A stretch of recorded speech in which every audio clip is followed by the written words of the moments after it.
What is going on, Crisis Actors? It is episode 1022 of Pop Culture Crisis. My name is Brett. My voice is holding on by a thread, but I am here today with my guest co-host. Introduce yourself, sir. Hello, everybody. My name is Phil Labonte. I'm the lead singer of the heavy metal band All That Remains. I'm an anti-communist and a counter-revolutionary, and it is absolutely wonderful to be back here today. How you guys doing? Is it actually absolutely wonderful, or is that just something you say? It's just something I say.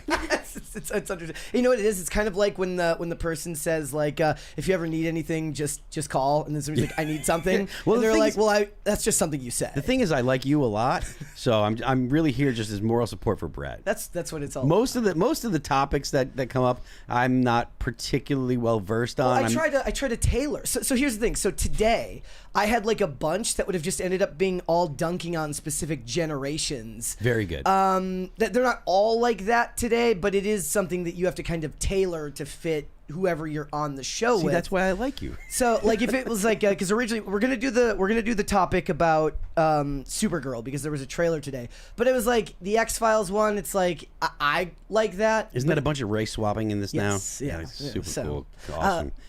And we also have another guest here. Introduce yourself, please. Hi, guys. My name is Olivia Dasovic. I'm one of the senior mods, the Timcast Discord server also. Senior means she's old. Yeah, that's what it means. I did this for y'all 2 weeks ago. Remember when I bet y'all, certain on my crisis parties, I'm going to dye my hair a bright color? It was really bright 2 weeks ago in my defense. And ain't nobody got time to dye it again because the first time I already took 2 chances because the first dye didn't take to my hair. She is softening this argument here. I said, look, that costs a lot of money to dye your hair 3 times. But you can maybe, tell that you know the color what? Maybe is different. maybe I'll re-up it if they get the right amount of crisis parties again. We can. How many would it be? Another 5? 5. 5? Because like last time it was 3. I was like, you dyed your hair for 3 crisis parties. How much does it cost to dye the hair? That's how many crisis parties it should be. Well, it's $20 ish or 15 for the box, but. No, it was more for it was like they were both like because it was one that was like 25. But this one will be to just redo it as 15. So. But it's more the idea that you have to go around with liberal hair. It was supposed to be super bright, yeah. And now it's faded very quick because I got semi-permanent because I love you guys, but not that much. And so I was like I can only do so much, and so I did it. I followed through. Brett got sick. Mary got sick. We are back, though. Everybody was sick. It was a rough one, guys.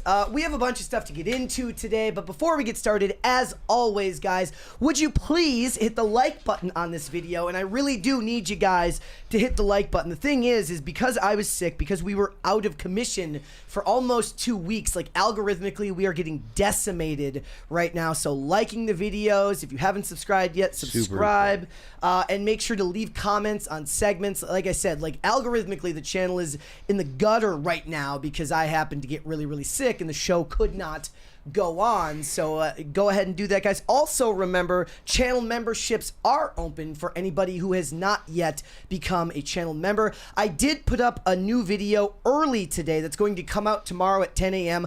I covered my personal thoughts and feelings on the Andy Weir, Alex Kurtzman, Project Hail Mary, New Trek debacle. Do you see that?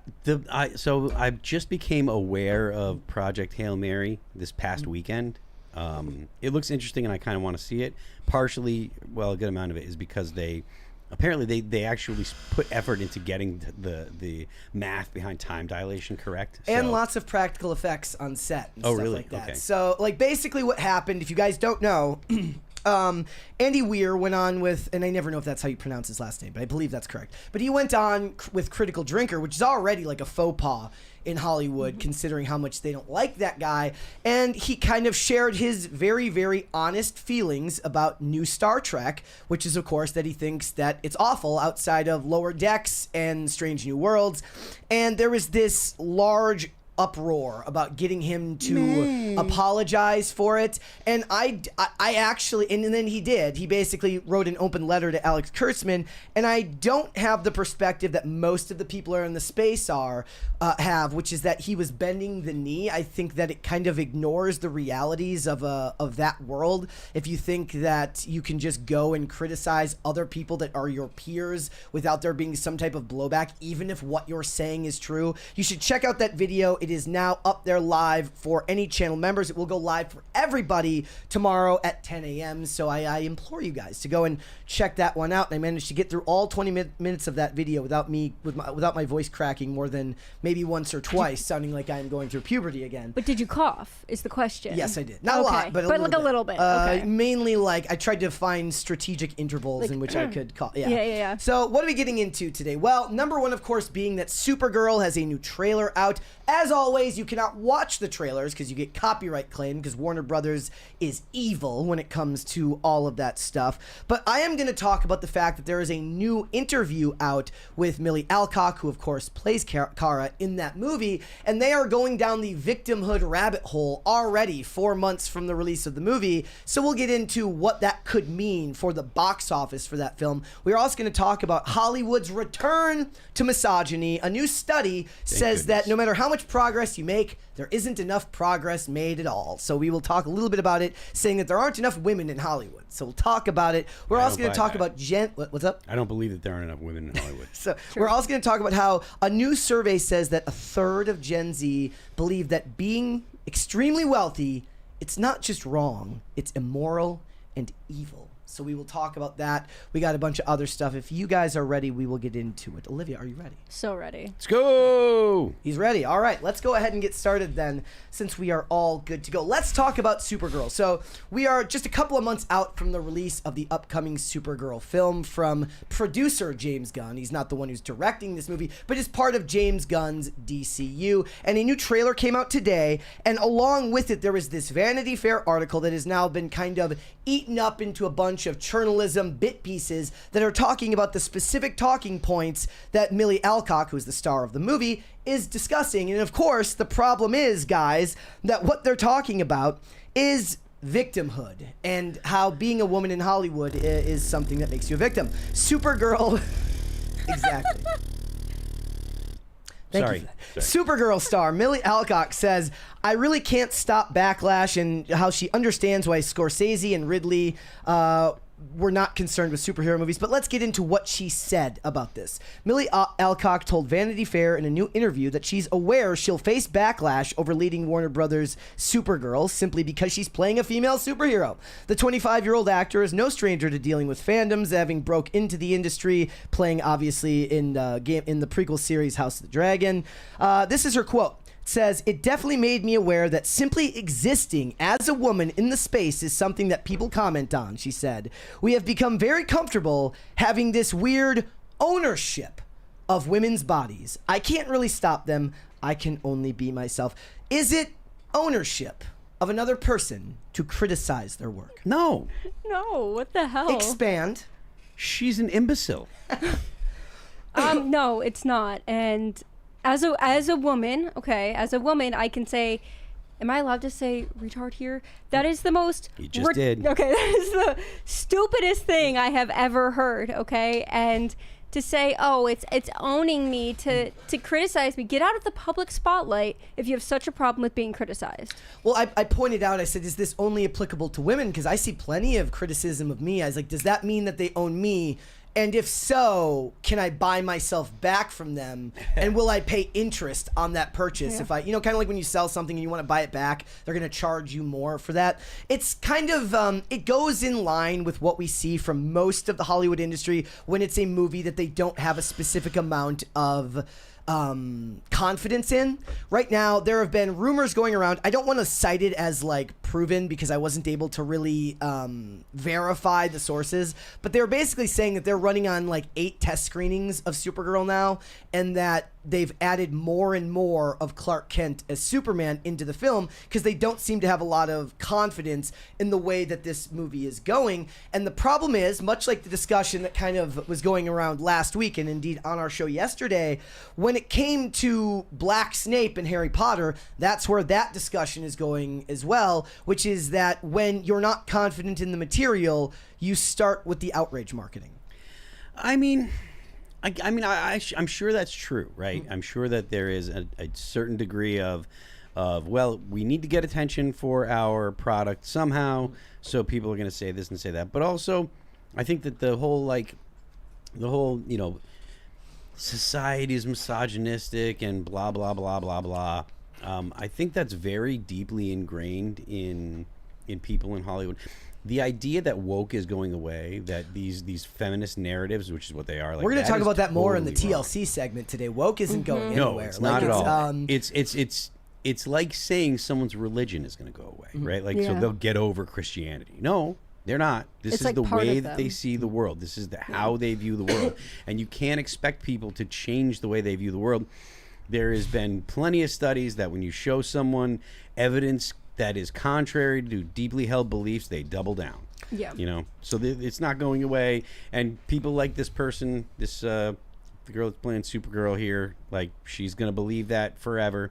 Anytime anything happens that's negative in her career, she's going to blame Being a woman. Yeah, she's, well, you know, I'm a Misogyny. chick, so you know, we got girl power, but apparently we don't have enough girl power to actually do something worthwhile. the weird thing about it is that most of the time it ends up being a detriment to the film, because there was a lot of stories going around like this about Sue Storm when Fantastic Four came out last year, and the movie had very little, if any, of that. In fact, it was a very family-focused film. But the problem is that actors can't control what's going to get clipped up Yep. and put out in sound bites, and most of the time the full context of what they're saying is a lot less annoying. Yeah. But there's almost nothing you can do about it except for to redirect completely a different direction. So I saw the Fantastic Four movie over when we were in Austin, and I'd kind of not been interested in seeing it because of a lot of the things that I heard, but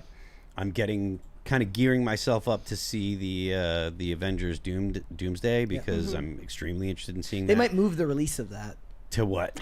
They might move it to the week before, because it's Oh, going really? head to head with Dune, and Dune has access to all the IMAX screenings, so there's like no reason for it to come out Yeah. the date that it's coming out on, because premium formats net you way more money. So I wanted to be up on the multiverse stuff. I watched the Fantastic Four, and that was surprisingly not bad. Yeah. All of the negative. Olivia loved it. I loved that movie. As soon as I saw the very beginning, and like they said, oh, it's a different timeline, I was like, oh, well, this makes way more sense now. You know, I didn't realize that it wasn't that it was. You know, I guess the main one is 616. This one Yes. is 828 or something like that. Yeah. Is the language that she's using there? It seems very progressive teaching to use. It's like when they say black and brown bodies to Yeah. say ownership of women. Yeah. Yeah. Like what? Like if you actually break down that phrase, what does that mean? Like what does it say to say that? Like if somebody critiques me, like I could see you right now. There's probably somebody at this very moment writing something negative about me in the chat, and you know what? That doesn't mean that they own me. If anything, it proves that you have to be able to set yourself apart from your work and be able to take the criticism at face value, knowing that people are always going to have a strong critique of what you're doing. Yeah, I mean, it's a cop out to say like, okay, we made something that people maybe aren't as receptive to, so it just has to be about women. It just has to be because I'm a woman.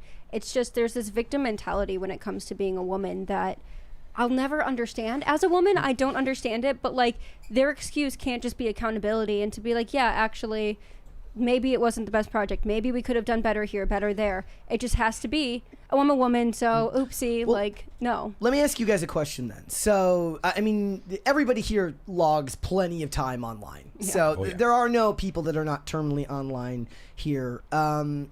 If you were to look at X and you were to see headlines going around about the marketing for a film, what is something that would actually draw your interest to get you to go see a movie? Now, you mentioned that the accuracy that they were going for in Project Hail Mary was something that you found to be interesting enough to perhaps get you to go out and see the movie. What is something that a movie starring a woman can do that can get you to want to go see it? Because to me, the whole idea is to ignore the fact that it's about being a woman, because you actually denigrate yourself when you have to preface your statement by saying like, I'm a woman and this is the movie. You just make the movie, and if you're good at your job, cream rises to the top. Yeah, I mean, right off the bat, I don't want to see a girl boss kicking ass movie, right? Like I understand there are a handful of women But it's superhero, so it doesn't follow the same rules because she's not a normal person. Yeah, but like, so I haven't seen the Black Widow movie, right?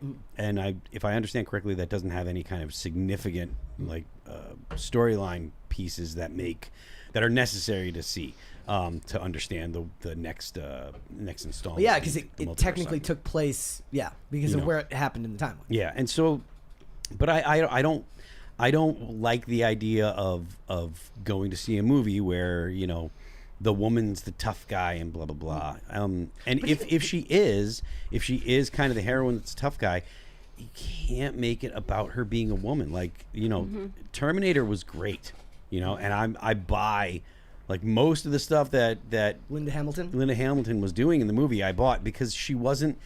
She wasn't fist fighting Arnold Schwarzenegger. She wasn't doing a lot of fist fighting guys. She did a little bit where she, got the drop on guys and stuff, and it was, it was believable.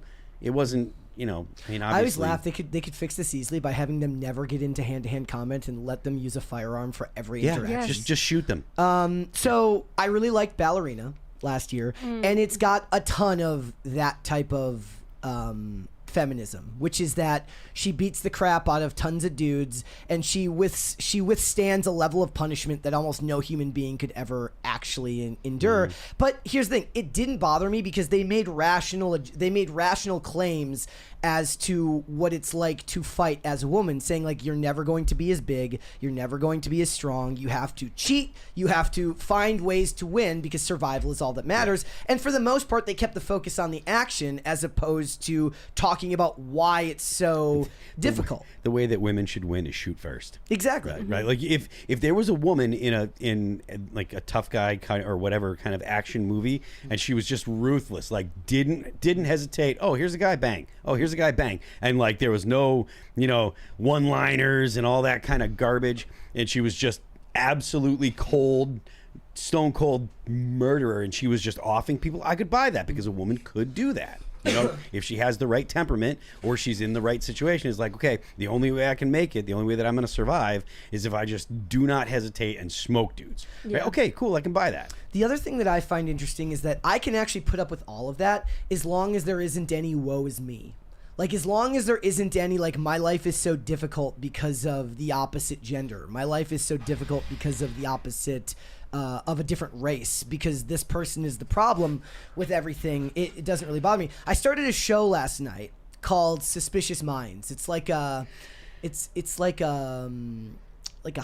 show. It's not even in English. It's dubbed in English. But the first episode, it's about like this husband and wife team. The guy betrays her, whatever. It was interesting mildly in the first episode. I'm like, you know what? This is pretty good. But in the second episode, it started immediately man bashing and broad brushing dudes in the linguistics of the show, which made it harder for me to want to stay involved in. I'm here to watch you steal the tiara with millions of dollars in diamonds. I'm not here to listen to whatever your writer's takes are on gender issues. You can even address that in the context of the show. If you want to make the dude a piece of shit, make the dude a piece of shit. But being very ham-fisted in how you talk about it is like everything. Well, okay, so first of all, I think action movies should be a man as the lead because primarily, making generalizations here, men prefer action movies, women prefer romantic comedies or drama films. But other than that, a show that had done this really well until recently was High Potential. And we were watching it's still doing. It's like it had that one episode. But no, that's what I'm saying. It's like it for the most part, we got through the first, season and we really liked it. And I know Brett's talked a lot about High Potential, and the main character is this woman who doesn't get in hand-to-hand combat, but she is by her IQ and everything, a genius. And she helps try to solve these cases and stuff, and it's really good. She never gets into the action of it. That's always the police, especially her quote-unquote partner on the show. But they did this episode where it was like about women and then the one woman who's held back as a woman. I thought Phil would have loved that because the lady talks about how she's been held back as like a female police chief and as like a black female police chief. But they're in America, they're overrepresented to the tune of like 40% in like mid-level management roles in Hollywood. Or I'm sorry, in like police. Then there was there was the whole thing about being a woman in general. There was like this girl power, whatever. And you know what? I'm going to be honest with y'all. The other thing that we've been watching, and Brett's talked about this, is Hallmark movies before any of you laugh, they're really good, actually. Look, Okay, really good is a stretch, but they're passable. I'm a woman. I believe they're very good as a woman. But now, the more we watch, the more feminist they get. And I don't know if we're going to be doing it this weekend, but I know Brett and I were going to sit down and do a stream talking about the feminism of Hallmark movies, or just the movies in general. Basically, look, and that's actually kind of a perfect point, which is that, like, they can be, the lady who runs the antique store can be suspiciously good at solving crimes, and that's great. It's kind of a fantasy. But the way she treats her husband? husband? The way she treats her husband is a choice, which is that he's written like a complete buffoon, even though he's the breadwinner of the family. And he started so good, too. Yeah. He's an architect. He's really good at his job, but somehow now he can't build an IKEA cabinet. And now the kids. And yes. They're emasculating the son now, too. And so I've been taking some notes I'll have to do on Friday night. I'll have to go through and actually make, like, full notes. But it happens in both Aurora Tea Garden and in the garage sale mystery. So, and we watched them because we were kind of like, oh, they're like guilty pleasure or whatever. And the more feminist they get, like last night, Brett goes, we need to take a night off from Hallmark. I just can't do it. And I was like, you know what? Because we were trying to alternate to watch one of each series every night. They're only like an hour or so. So, but yeah, I think we're gonna have to take a break tonight because there was like there was the movie theater, and you guys will know what we're talking about Saturday. But like the home theater.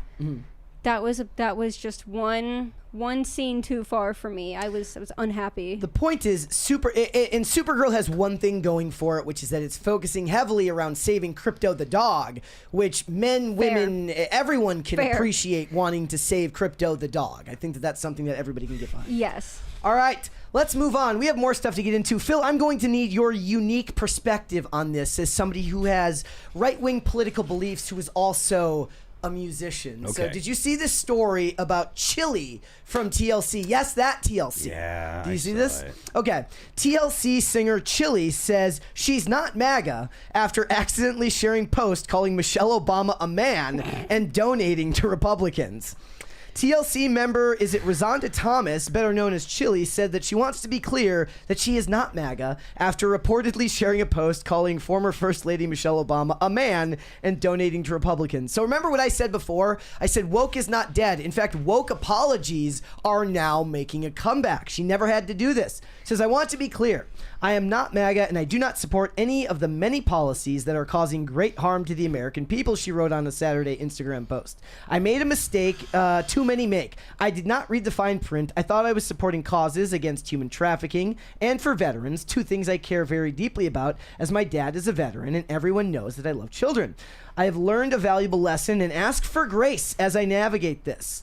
She also pointed out that I guess, like, she says that the Michelle Obama thing was a mistake and she accidentally hit the repost function on Instagram, which, to be fair, does happen. I've been doing that. It's in a very real place, but that doesn't change the fact that it was in your algorithm, which means it's part of what you're looking at Or you online. untap it. I've been doing that. Yeah. I instantly untap it because I'm like, oh, shoot. So she apologized. It says, I had no clue that this repost thing had happened until I started getting phone calls and text messages from everybody, and I immediately went to my page to see what was going on. She further insisted, I'm not very computer savvy, so I'm looking for this repost button, and I see all of these buttons are very, very close to each other, and clearly I was scrolling and my thumb hit the repost button. It feels like I'm back in 2018. Yeah, I mean, look, stop apologizing to these people. I don't know how true it is. I don't know if she actually didn't mean to or what have you, but like, look, it is never good enough. You will never get absolution. That they will never forgive you. There's no reason to apologize to these people. They're all bad people. The reason that they're making a stink about you is because they're bad people. Like, that's just a fact. But the thing, okay, but here's the thing. Like, that's when you're in the space, and this is kind of why I wanted to bring it up to you, because now they were writing articles where they're like, well, T-Boz has never donated to Republicans, just so you know. Like, has this ever played any type of issue for you in your industry? I called someone the F slur on the internet in 2017, and my label had, my management team got on the phone with me. They're like, this is so bad, blah blah blah. The record that we released in 2017 is called Madness, and the lead single was Madness. Initially, the record was going to be called Never Sorry, And there's a song on the record called Never Sorry. And they wanted you to say you were sorry right before Never and I was Sorry like, came out. that is not going to happen. I was like, there will be no apology. There will be no official letter from me saying, oh, I'm sorry and blah, blah, blah. That absolutely will not happen. They're like, well, we at least got to change the record name because blah, blah, blah. And I'm like, no. And they're like, look, the first single's Madness. Just change it to Madness. I was like, all right, fine, I'll do that. Because I genuinely am like, I do value the opinion of the people that I work with. So like management and the label and stuff like that. Like without you don't exist in a vacuum. Exactly. You have to be able to. But they were like, you have to apologize. I was like, no, the fuck I don't. Yeah. I was like, I'm absolutely not going to apologize. They don't care about my apology. And this is 2017. So this is when it was white hot. Up. Yeah. White hot, right? Like the people that would go after you believed that they would get whatever they wanted, and I was like, never gonna happen, absolutely not gonna happen. And I took a bunch of crap for it for a long time. My current manager, he was not my manager at the time, but my current manager still has a screen cap of the tweet that I said, and every once in a while he'll send it to me and we laugh. But yeah, like there is no reason to apologize to these people. They will not forgive you. Giving in to them is admitting that you believe that you did something wrong and that you believe that you should be reprimanded. You're validating their attacks on you. Never, ever say you're sorry. Never, ever give 1 inch to those people. The thing I find interesting about it is when was All That Remains formed? 1998. Okay, that's kind of my point. TLC has been around since the 90s, right? So they were a group long before we had the political division that we have now. And what you're looking at is like a bunch of bands that maybe grew up together and maybe they diverge on certain topics that wouldn't have mattered 20 years ago, but now they have to navigate that for the good of their ability to make money.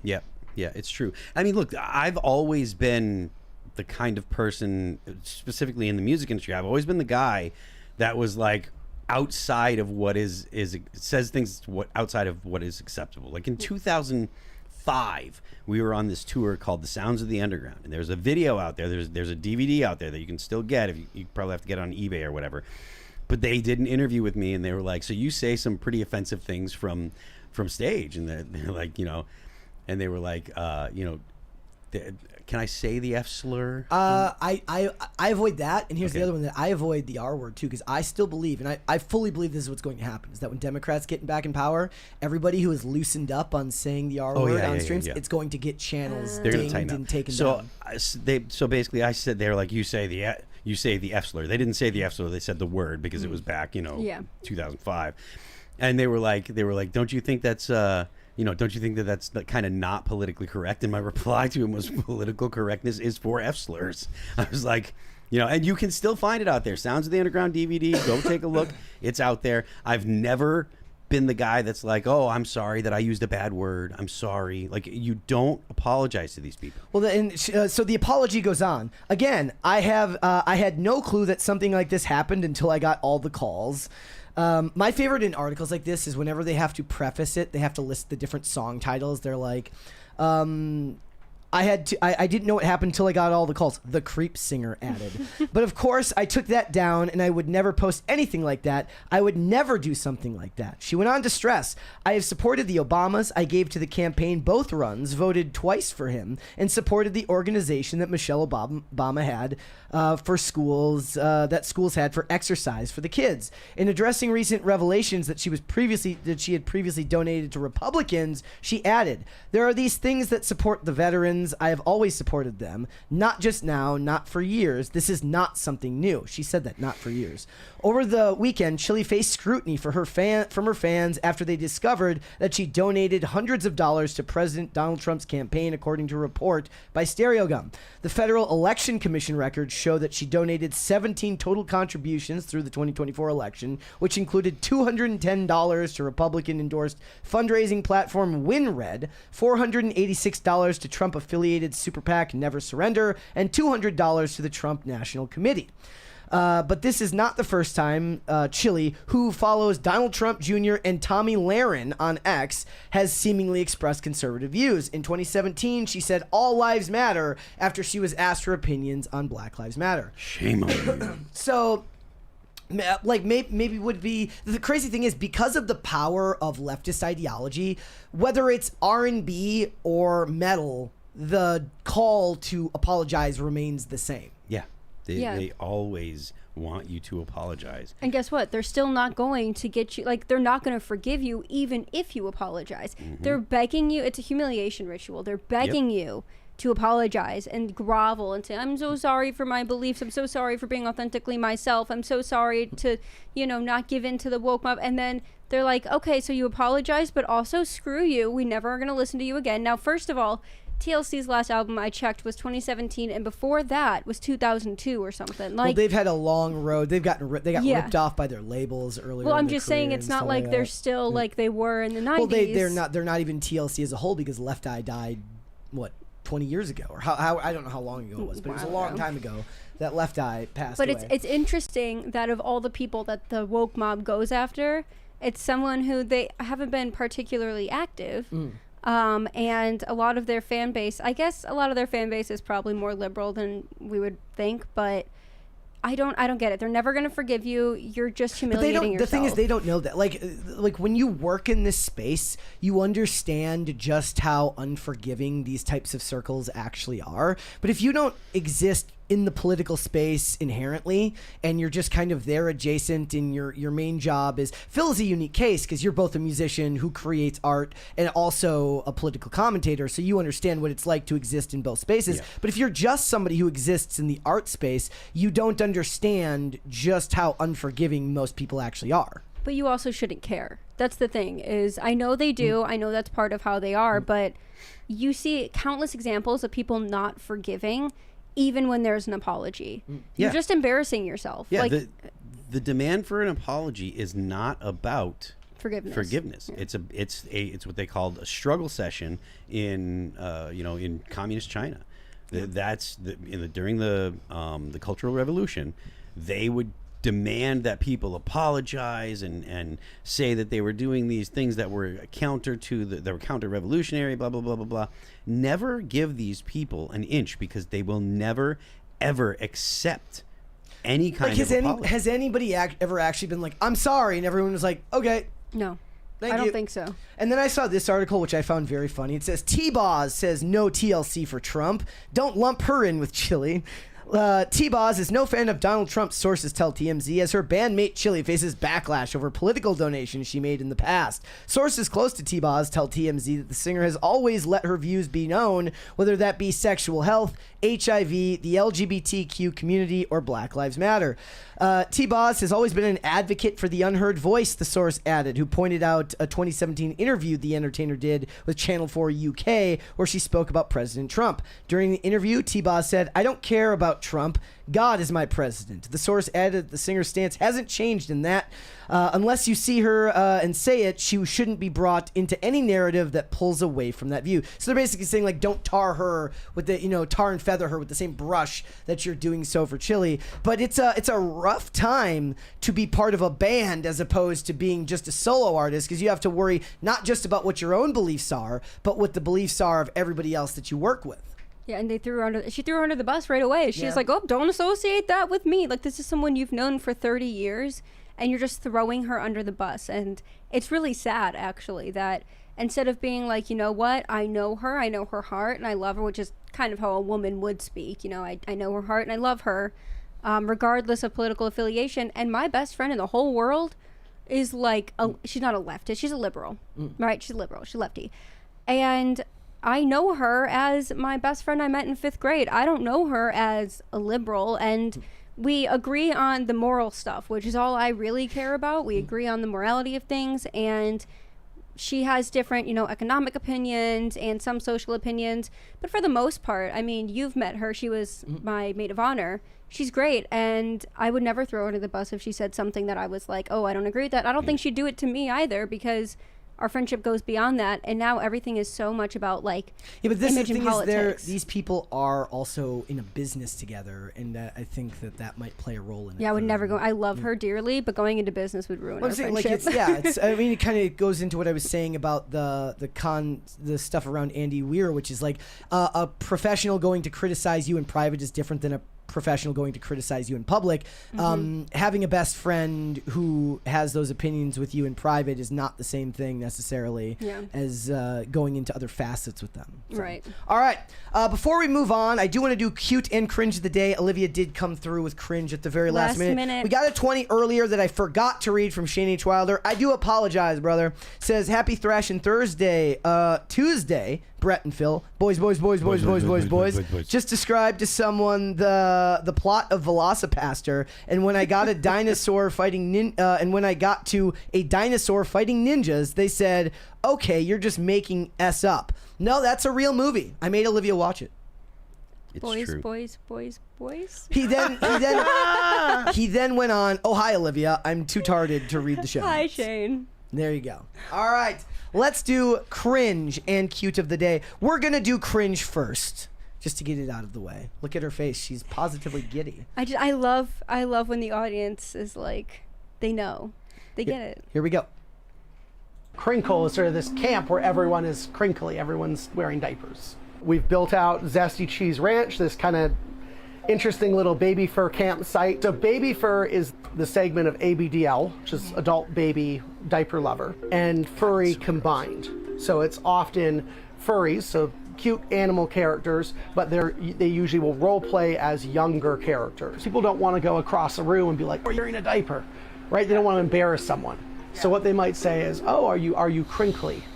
Because the plastic makes sort of a crinkling sound as you walk. We are the number 2 tourist revenue source in the county. They were very friendly and very excited, and they wanted to try to get me some state funding, which I did decline. Camp Crinkle is sort of this. Well, at least he turned down the state funding.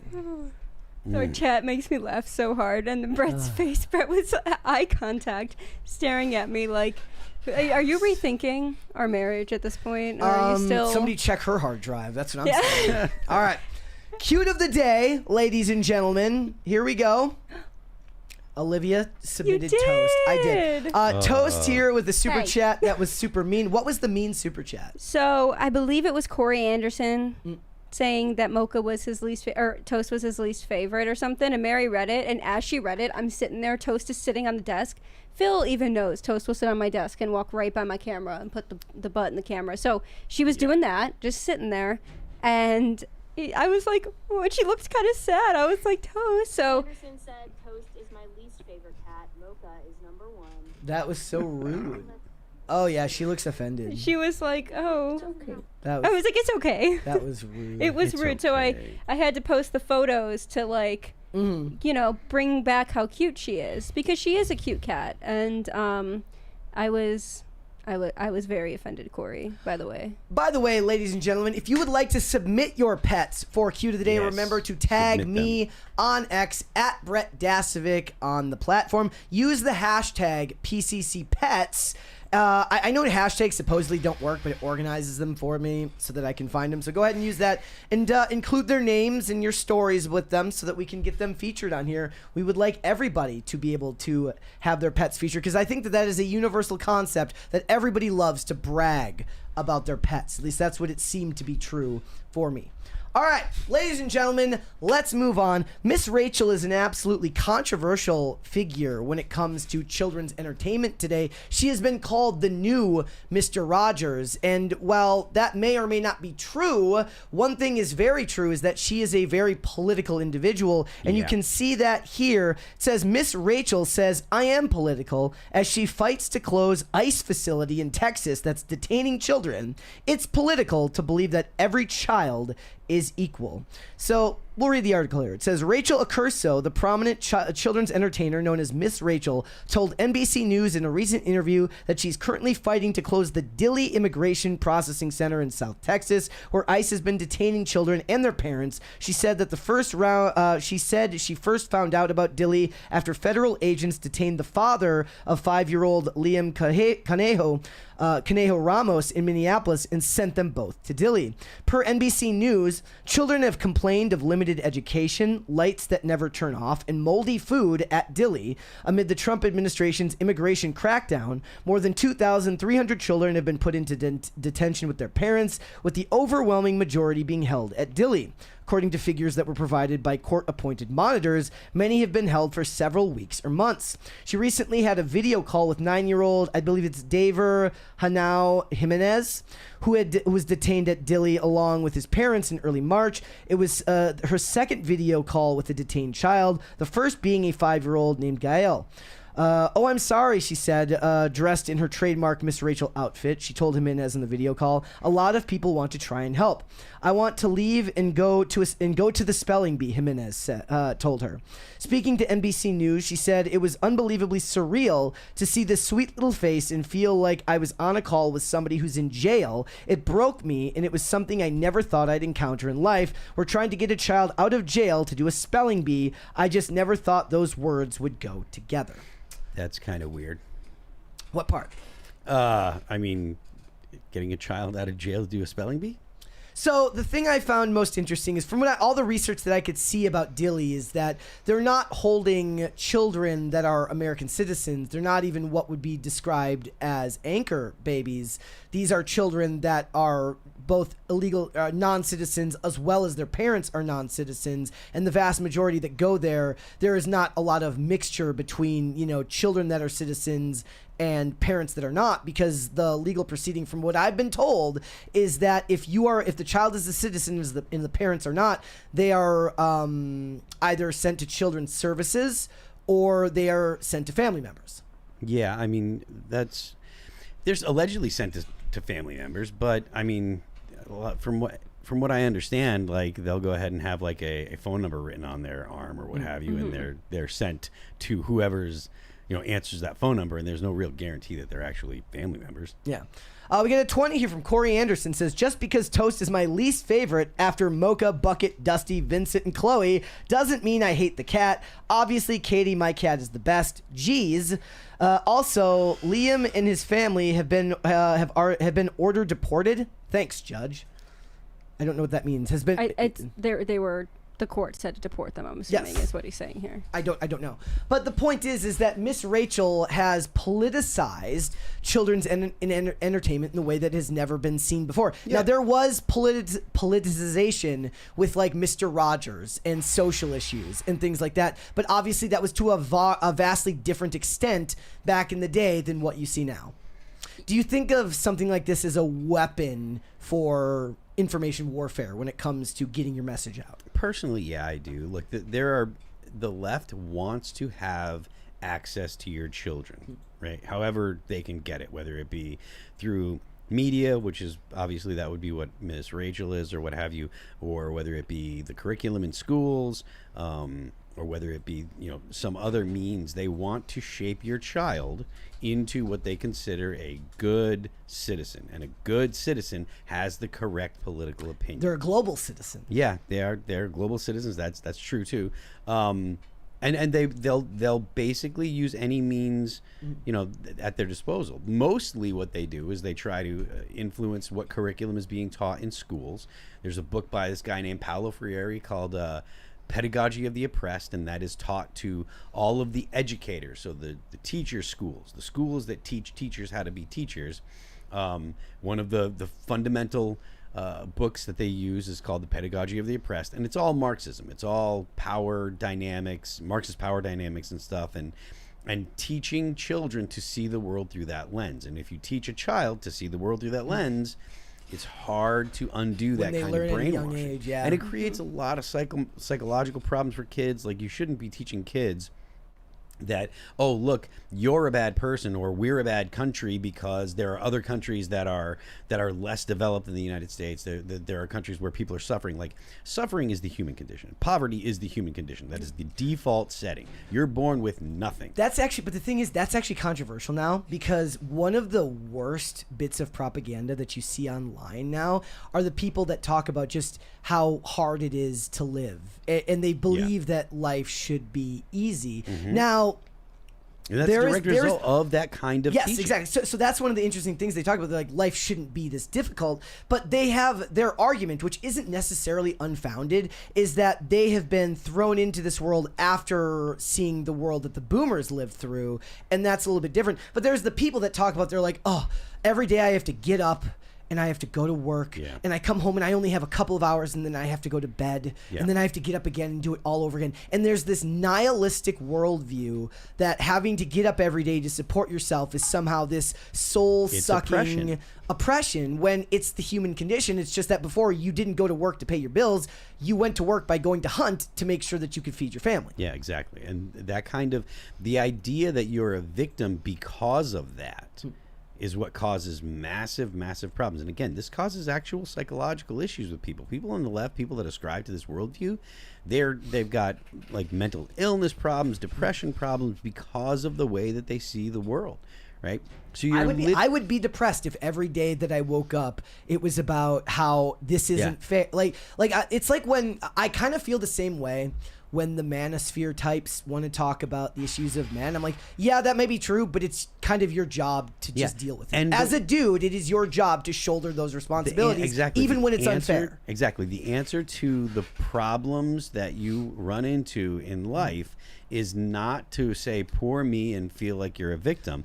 Like, the answer is to take, like, this is Jordan Peterson, but it's also Stoic philosophy. Like, pick up the heaviest burden that you can manage and do it. The last record that All That Remains put out is called Anti-Fragile. The reason it's called Anti-Fragile is because human beings need resistance in life, right? When you not just human beings, but like reality creates struggle. There's this place where I forget where it was, but like the trees that grew, right? There wasn't a lot of wind, and because there isn't a lot of wind, the wood itself is not good for building things, because that wind making the trees sway makes the wood stronger, right? Like, if you breaking a bone, it grows back stronger. It does, and it's not just that, but like lifting weights, right? If you go up to if you talk to astronauts or whatever that spend time in the ISS, like 30% of their day they're exercising because there is no bone gravity. density shrinks when they're exactly. There's no gravity, and your bones will shrink, your muscles will atrophy. You need resistance in life, and that's both psychological resistance. You need to go through challenges, and you need to have actual physical challenges to become a stronger person. Human beings are anti-fragile. They get stronger when placed under pressure. And if your whole worldview is, I shouldn't be placed under pressure, it's unfair that I'm placed under pressure, you never become better. You shouldn't want to make the world flat for your children. You should want to make your children strong enough to deal with the world as it is. Yeah, I think a big part of that is people not taking accountability either. So the parents are going to be like, oh, well, we didn't. So a big thing is, and going on this conversation with what Miss Rachel said, she's mad at ICE, but it's the parents' fault for coming in this country illegally, having a kid. Well, they won't even have the honest discussion about whether they were here illegally or not. But that's the thing is, I can assume if they're taken by ICE, and of course there's probably outliers, but we can assume if they're taken by ICE to a detention facility, they are probably waiting on an order to get deported because they are here illegally. They had an anchor baby. That baby is an American citizen, and that baby or that child or whatever has the right to be here. But in these cases, yeah, not for long. What she's talking about here with Dilly doesn't look to be that, outside of a couple of outliers, because if the kids are being sent there, they're not. It means that they were also here illegally. But it's their parents' fault. Like, I'm not saying to fault the kid. Of course, the kids. You should have the kids stay with the family. Of course. I just think for her to be like, it's the U.S. government's fault that they're doing this. It's also a bludgeon, because it's the whole point is to make you the bad guy for saying that the law should be followed because children are falling victim to the mistakes of their parents. And my grandparents, my nana and papa, would be a great example of people who came here and used the legal system to become citizens. and they were permanent residents, or at least my nonna was permanent resident. Her family came here when she was 8. Grandpa was like the And most patriotic dude, American that on man earth. Yeah. had a thick British accent, but a heart of just gold for America, right? And he came to this country, became a citizen, basically said, as much as I love my home country and I love England, I'm an American now. And I'm going to, he had a whole, it's actually super cool. And I think they've been, taking it apart since he passed, but he had this like war memorabilia collection, and he had a framed photo of Donald Trump in there, like a whole military thing, and flags. And at his funeral, we had an American flag and a British flag, because he was American to its core. He came here and immediately signed up to be in the Navy. He trained Sea Cadets, and plenty of them have now grown up to be better people for it. I mean, there were standing room only at this service. It was insane. So I think it's a lack of accountability, and a lack of like the parents basically saying, poor me, I'm a victim, instead of doing everything I can and going to the border and saying, I need asylum. I need to protect my family. I need asylum for this. And again, it should only be people that are seeking asylum from Mexico when you go to the border, not from like, if not they're a from caravan. Honduras or so, like Go to the next safe country. yeah. Exactly. So it's not just Miss Rachel, ladies and gentlemen. Pedro Pascal, Madonna, Mark Ruffalo, and more. All the usual suspects. Demand ICE facility for children be shut down. They sign an open letter saying children belong in schools, not detention centers. Remember, this is a emotional cudgel. It's an emotional weapon to be used against you. Pedro Pascal, Madonna, Javier Bardem, Mark Ruffalo, America Ferrera, Elliot Page, and Jane Fonda. Oh, Hanoi Jane. Are among the dozens of Hollywood names who have signed an open letter calling for the federal government to shut down the Dilley Immigration Processing Center in Texas, where ICE has been detaining children and their parents. The open letter begins with the declaration, no children should be locked in an immigration detention facility. Well, then what do you do if the parents need to be locked up? Then what do you do? These people are morons.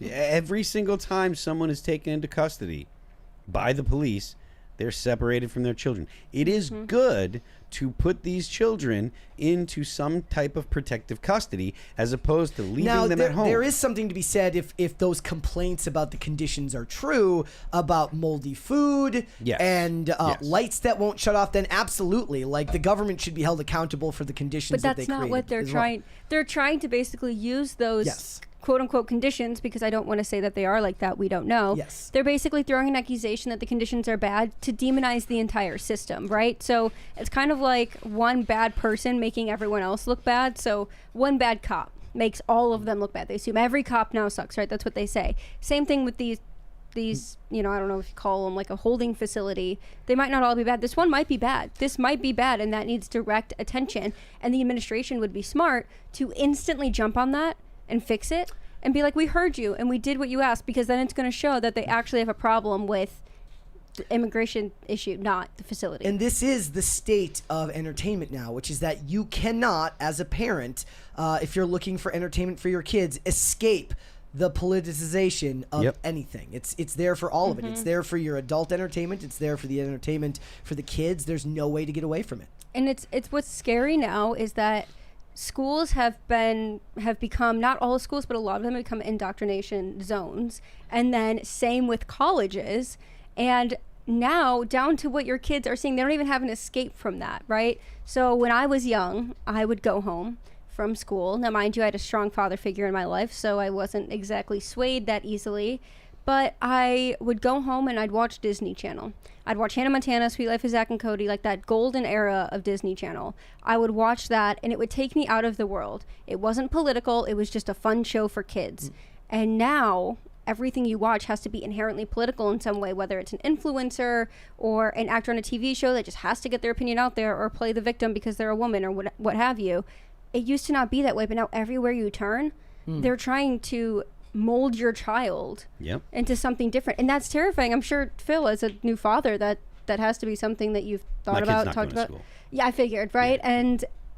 But it's scary because you're like, oh man, now you have to be sure that everybody that they're around isn't trying to mold them. Like, that's got to be a bit terrifying. Yeah, I mean, to be honest with you, I think by the time my kid's ready to start going to school, I think that you're going to be able to download curriculum and have you AI, already can, and have AI teach have kids. Tank do it. Tank will do it. Tank will take care of it. you know, or even at the very least, you'll have lesson plans. You don't have to go to a school. It's probably a good idea to get with like-minded individuals that have kids around the same age and do pods and stuff like that, because there is some value in the socialization part of it. But you definitely don't want your kids to go to public schools and be subjected to what the state considers proper curriculum. It's not at all conducive to producing the kind of children that are going to be healthy and well-adjusted in society.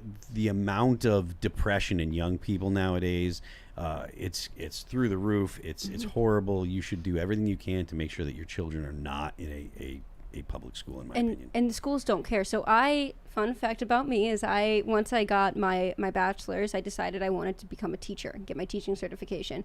And when I tell you that being in a school for just about a year or so killed any desire I had to work in education ever again, is so true. So I actually went through classes to build curriculum, do all that stuff, and I really wanted to. And Brett always says he feels like I would be a great teacher, but I would have to do pod schooling, homeschooling type teaching where I get kind of contracted by a parent to come and teach based on those values, because I can't do it. Even private schools, I don't think I could do. There's just something about the kind of bureaucratic nature of it, and you can only say certain things. And one story that always sticks out to me in the way that they try to, I guess, groom children is the only way to put it, is I was a parapro for a special needs girl, and she was a 7th grader, okay, but mentally not. She was mentally much younger. And we get into her math class that first day of school, and the teacher has right there on the form, what are your preferred pronouns? 7th grade. And this poor girl turns to me, she goes, "Miss Olivia?" I'm like, "Yeah." She's like, "What does this mean?" Yeah. And I was like, and I wrote she, hers, right? And then I went to the parents that day at pickup. I went outside and I said, hey, because I told her, this is a conversation for mom and dad. This is not a conversation for me or any other adult here. This is mom and dad. The problem is that the conversation happens at all. Right, exactly. The point is, exactly. They put those kind of things to plant a seed in your child to open up that conversation, because they want your children to be exposed to these ideas. Yep. Children don't need to have preferred pronouns. They know what they know what their sex is.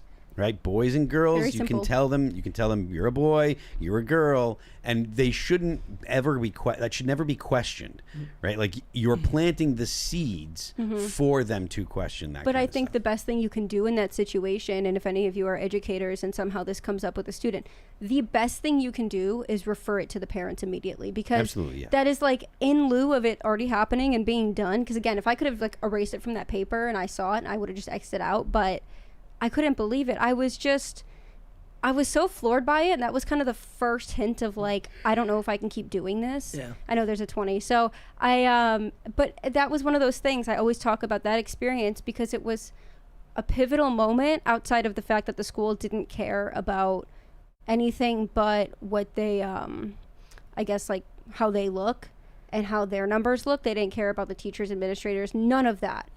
They cared about how their school looked on paper. And at the end of the day, I couldn't do it. And I would love to teach, but it would have to be like pod schooling, homeschooling type thing. I don't think, like when we have kids, I really hope we're able to homeschool or pod school with the community, because I don't think that we should put our kids into a public school. All right, we do have a 20 here from Katie. Says, "Hello, Brett and Olivia and Phil. I recently saw a TV ad on Aussie TV of Sabrina Carpenter selling Johnny Walker." Interesting. Yeah, that's actually a fairly common phenomenon. Big actors in the United States don't do commercials here, or frequently won't do commercials here, but they'll be doing them all internationally and stuff. And I'm not really sure. There's a whole, like, if you go down the rabbit hole on YouTube of like old celebrity commercials in foreign countries, that's actually really, really funny, because the commercials in other countries are always way more unhinged than the commercials that we have here. Yeah. All right, let's move on. So this is another topic I knew Phil would like to discuss. Pew Research says that Gen Z thinks that no one deserves $1 billion. A new Pew Research study reveals a striking generational divide over the concept of extreme wealth. It says major generational divide. 33% of young Americans call extreme wealth morally wrong, while only 10% of seniors say the same. The majority of Americans see wealth inequality as a big problem. Most want government intervention. Of course. Policy proposals targeting billionaires are gaining support due to shifting attitudes, especially amongst Gen Z. This is something I've talked about when it comes to Hollywood for a long time, which is that they have turned billionaire into a slur, where you single out that word specifically. You don't say elites, you don't say the wealthy, you say the billionaire, because it allows the millionaires in Hollywood to separate themselves from the concept of the wealthy. That's why Mark Ruffalo can go on a stupid interview and say that we need to tax the rich, where he somehow doesn't consider himself the rich. Yeah, it's retarded. Sorry about that. It's stupid. The vast majority of your billionaires don't have $1 billion. Yes. They have a billion. They have Net a worth. net worth of $1 billion or more. I don't want the government to take Elon Musk's property and then run Tesla or SpaceX or what have you into the ground. Look at how often SpaceX successfully launches a rocket, and look at how infrequently NASA does. Yeah. That is the best demonstration. If the government ran the infrastructure for Tesla charging stations, they would never be able to open one. They would open one a year, maybe 2 a year, nationwide. I don't want the government doing that. I don't want the government involved with Jeff Bezos, or with how Jeff Bezos runs Amazon. Amazon is a company that everybody uses, or at least the vast majority of Americans use. It's extremely convenient. I don't want them involved in that. I don't want them involved in any businesses, because the government doesn't know how to do things. The thing I find most interesting is I think it's some type of philosophical divide that you have with people, where I don't like the idea of punishing human ingenuity or telling somebody that there's a cap on what they're capable of accomplishing. Yep. On a moral level, I don't think that is a fair thing to do. There's a lot of people that are up in arms about, billionaires.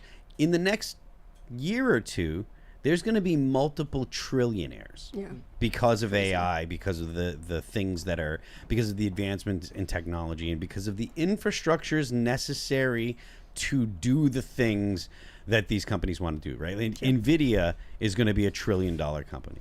SpaceX, when it merges with Tesla, I don't know if they're going to call it, I don't know what they're going to call it. The chances are that it's going to merge with Tesla. That will be $1 trillion company. Yes. And that is a good thing.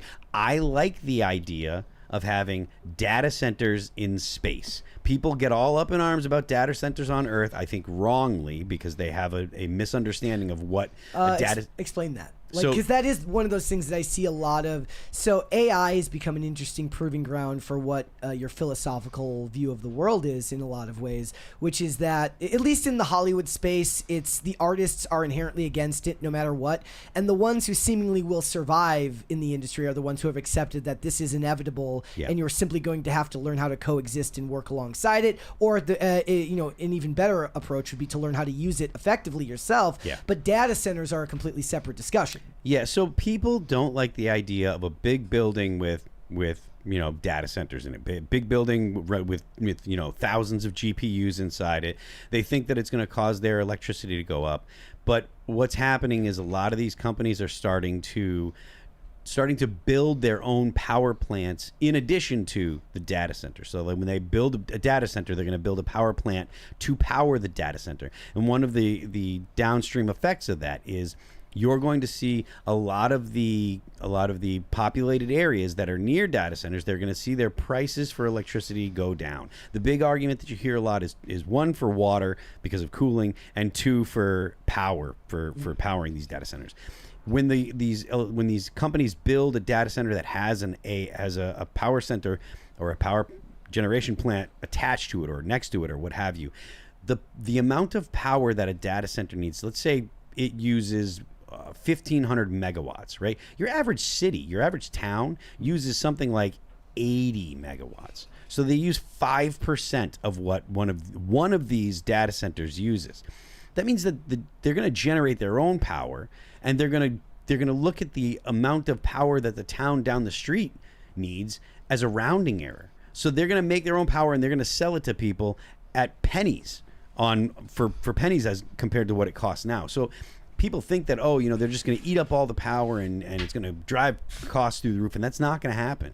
They're going to end up making power basically free. I mean, that was honestly, predicted in the 60s and 70s when everyone thought that nuclear power was going to be the future. But then there was all this lobbying against nuclear power, and people were so afraid of nuclear power because of 3 Mile Island and then later on because of Chernobyl. Do you think that there might be some pushback on these concepts because it seems a bit utopian for people to believe that it's actually going to work out that way? The thing is, the thing that I don't understand is you talk to a lot of people on the left, right, particularly the very progressive left, and they say things like, we want fully automated luxury communism. Like that's a phrase that they say. Yeah. Where do you think that comes from? You have to have an abundance of everything to have that fully automated luxury communism. You don't get fully automated luxury communism unless you have data centers and robots that are doing all of the work that people don't want to do. So it's actually counterproductive to their stated goals to say, oh, we need to make sure that people are doing these jobs. We can't have AI doing them. We can't have robots doing them. We have to make sure that people have these jobs. It's like, well, then what do you mean when you say fully automated luxury communism? The point of this stuff is to make products and services so abundant that the prices of these things drops through the floor. And it's totally possible. I understand that people think it's utopian, and there's going to be jobs that aren't going to go away for a while, like things like electricians, plumbers, real jobs that are done with your hands. But white collar jobs are a history lesson. These things, their days are numbered right now, especially with the advent of things like OpenClaw, with agentic AI, which this year you're going to see a massive amount of. Just today, I forget who it was. I forget what company it was, but they decided that they're getting rid of 30,000 jobs.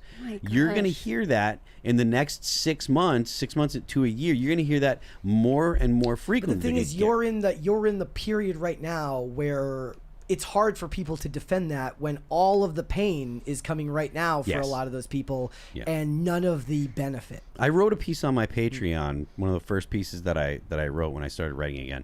And it's called "They Told You to Learn to Code," and the argument or the thesis of it was, look, they were the people that were white collar jobs, right? People that had white collar jobs, people that were journalists, when they were closing down coal mines and they were closing down these plants and blue collar people were losing their jobs. They derisively said, "Well, just learn to code." We'll just learn a new trade. Mm-hmm. And now all of these people are losing their jobs because agentic AI is uniquely positioned to take those jobs and do those jobs.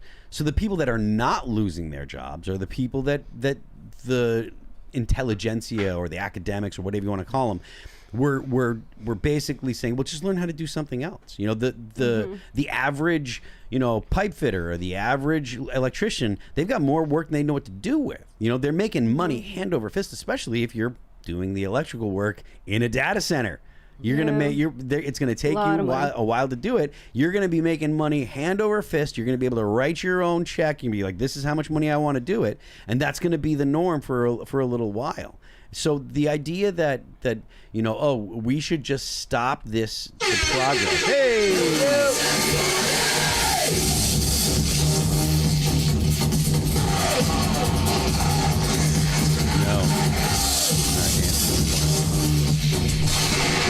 Not dancing anymore. Why not? I danced for a long time, and then I stopped.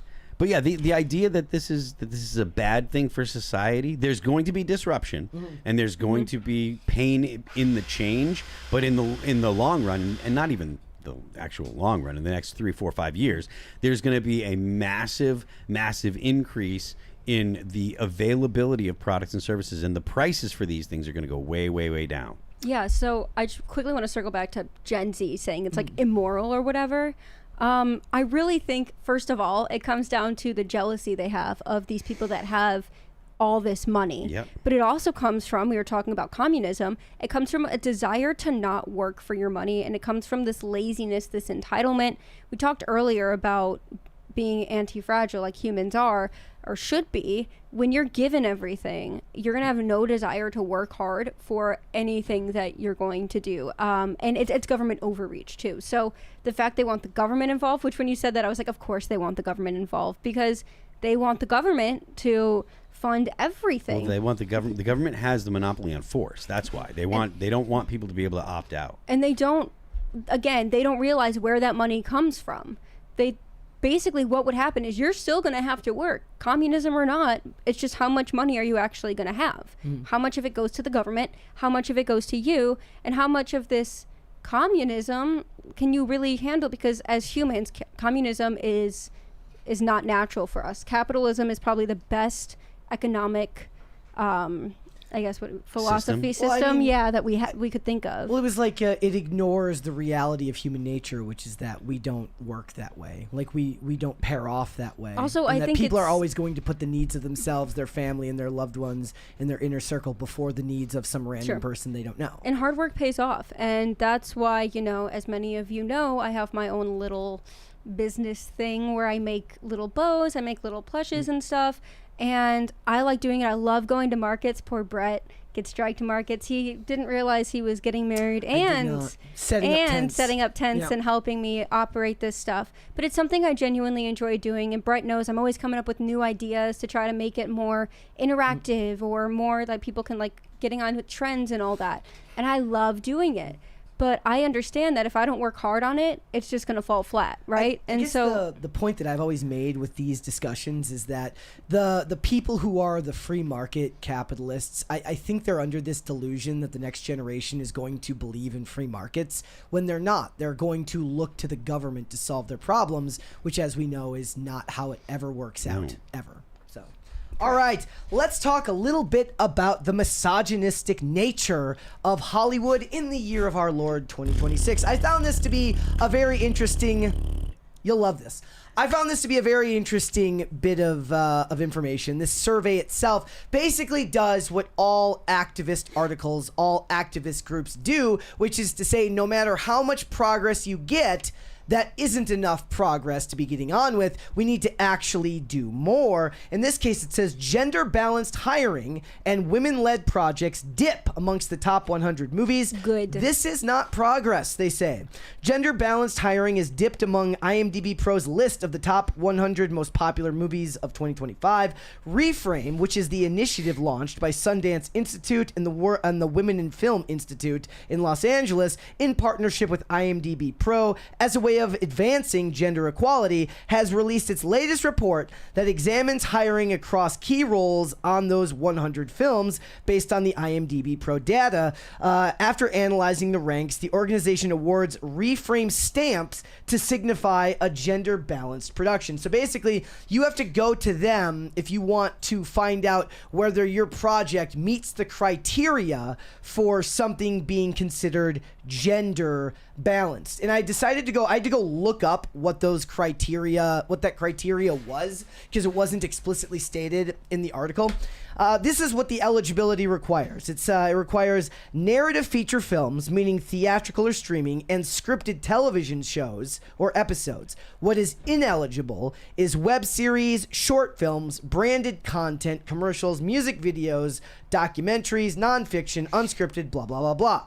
A narrative feature film must earn at least 4 points total, with at least 2 points from step 1 to qualify for the reframe stamp. Remember, you want this stamp so that you can get the attaboy from them saying that you are, in fact, good at gender equality in Hollywood. The criteria focuses on 8 key areas. Exact point allocations can vary slightly depending on year, but generally follow this structure, with bonuses for people of color and thresholds that meet the 50% representation requirement. Step 1, creative leadership and on-screen focus, requiring at least 2 points. Female qualifying lead, top build, co-leads, top 2 to 5 on the call sheet, director, and writer. So 2 of these 5 need to equal out to either the lead, the director, or 2 of the people at the top of the billing, if you're talking about the top 5 people. And then the broader production. Producer, department heads have to be 50% female. Overall crew, 50% female. And on-screen representation, 50% female screen time analyzed via tools like the Gina Davis Inclusion Quotient. The bonus points applied for qualifying candidates of color in these roles. So it's kind of like a checkbox bonanza where you can get it with just 50% women, but if you include other groups that are considered, I love your face right now, that are considered oppressed, you get even more points. Phil, does something like this exist in music where you will get the positive from the industry if 50% of the people producing your music are of a specific identity? I don't know. Maybe. Look, there's never been a time where I've seen more females in heavy bands. Yeah. Right. And look, we had a female bass player for a decade, from 2005 to 2015. It was never a thing for us. You know, she wasn't like, I need to make sure that I'm the girl in the band. You know, this is before all the woke stuff. So to me, I don't understand this. Look, if there are women that want to play in bands, sure, that's fine. There's nothing wrong with women being musicians. Again, we had a female bass player for a decade. Obviously, I don't have a problem with women in bands. It's still not typical of women to want to play in heavy bands. If this podcast was meeting the criteria, we'd have another female. Yeah, there'd be another female. There'd be another woman here. True. So the idea that there should be some kind of, quota in order to be looked at as a viable band, I think that's ridiculous. Yeah. It should be natural. It should be like, hey, we're a band. These people are the people in the band, and if they're a female or male, that doesn't matter. So it says 26 films of the top 100 received a stamp, a rollback of 4 films from the 2024 list. Also noteworthy in the dip is representation in other key roles like directors and lead performers. In 2023, I just love the idea that there's a human being whose whole job is to like go through all of these films and start, like Rain Manning all of the information and keeping like some type of list of all of it. It says, a noteworthy dip in representation in other key roles like directors and lead performers. In 2023, there were 20 women and non-binary directors with films in the top 100, followed by 14 in 2024 and 11 in 2025. Lead performers also saw a rollback with 51 women, including 1 transgender actor represented in 2024, followed by 39 in 2025. Ethnic diversity also fell to its lowest number in 8 years, with 7 women of color representing lead roles in 2025. This is the quote from these people over there doing the survey. This report's findings point to a significant divestment in women-led projects, creating a narrowing pipeline of opportunities for women and gender-diverse people across the industry, said the Women in Film CEO, Kirsten Schaefer.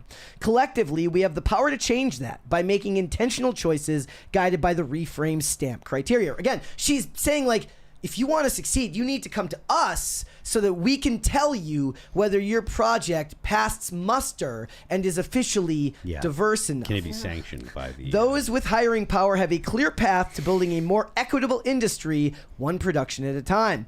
Reframe's co-founders, Kathy Schuleman and Carrie Putnam, added in a joint statement, the Reframe stamp was designed as a stepping stone with moderate measures for substantive inclusion of women, non-binary and trans people in key roles in front of and behind the camera to qualify as gender balanced. This was meant as a floor, not a ceiling, on our way to inclusive hiring. So the numbers they were giving you, basically like, sure, would be bad if your project didn't get this approval, right? Is saying that we're going to put these equitable ideas or numbers into place, and that's the bare minimum that you should be doing. You should actually be looking to exceed our numbers, not underreport. The fact that even this baseline remains a minority achievement is alarming. Instead of raising the bar, we're now seeing productions falling below it. This is not progress. This is a reversal. Remember that when it comes to activism, there's no such thing as solving a problem because you put yourself out of business. When you say, we did it, we reached peak diversity. Because when you do that, you cease to need to exist.